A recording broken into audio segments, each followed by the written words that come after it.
যেগুলো পাচ্ছি যে কারাগারে তাদেরকে, শুধু তাদেরকে নয় সমস্ত বন্দীদেরকে, রাজনৈতিক বন্দী যাদেরকে এই কয়েক মাসের 1 মাসের মধ্যে যাদেরকে গ্রেফতার করেছে, তাদের যে একটা অমানবিক একটা জীবন যাপন করছেন, তারা মানবেতর জীবন বলা যায়। তাদের সঙ্গে পরিবারের কোনো যোগাযোগ নেই, তারা কোনো কিছু পাঠাতে পারছেন না বা তারা কোনো যোগাযোগই করতে পারছেন না, টোটালি আপনার আইসোলেটেড বলা যায় আর কি। এবং এটা এটা কখনোই গ্রহণযোগ্য না, এটা জেল কোর্টের বাইরেও বটে।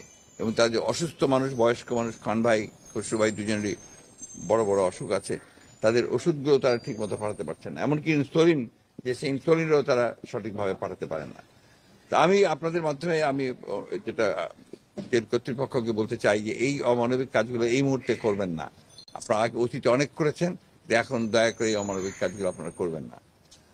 আর দেশে এখন একটা, আমি বলবো যে একটা গণজাগরণ শুরু হয়ে গেছে।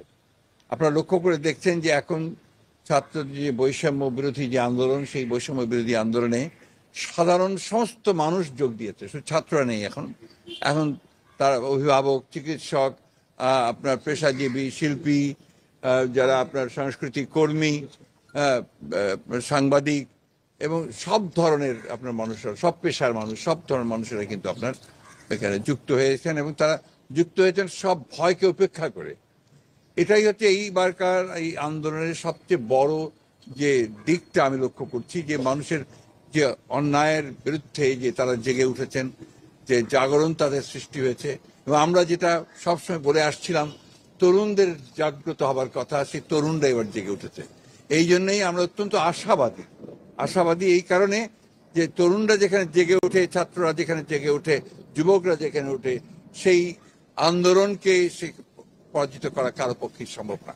আজকে এই ভয়াবহ দানবীয় যে ফ্যাসিস্ট সরকার, তারা যেভাবে হত্যা করেছে আমাদের সন্তানদেরকে, এটা অবর্ণনীয়, ভাষায় বর্ণনা করা যায় না। শত শত ছাত্রকে তারা হত্যা করেছে।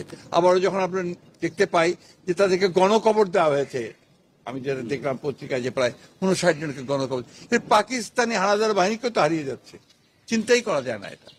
আমি মনে করি যে আপনার এই আন্দোলন তার বিজয়ের দ্বার প্রান্তে এসে গেছে এবং বিশ্বাস করি ইনশাআল্লাহ এই জনগণের বিজয় অবশ্যই হবে। আমরা প্রথম দিন থেকে আপনারা নিশ্চয়ই লক্ষ্য করেছেন, ছাত্ররা যখনই আপনার আন্দোলন শুরু করেছে, এর যে যৌক্তিকতা সেই সম্পর্কে আমরা কথা বলেছি। আমরা তাদের সঙ্গে সহযোগিতা শুধু নয়, তার একাত্মতা ঘোষণা করেছি। আমরা এখনো ওটা শুধু নয়, এটাকে আমরা আরো বেশি দৃঢ়তার সঙ্গে বলতে চাই যে ছাত্রদের এই যৌক্তিক আন্দোলন, এই আন্দোলনে আমাদের শুধু সমর্থন নয়, আমাদের সর্ব রকমের সহযোগিতা সহমত তাদের সঙ্গে থাকবে।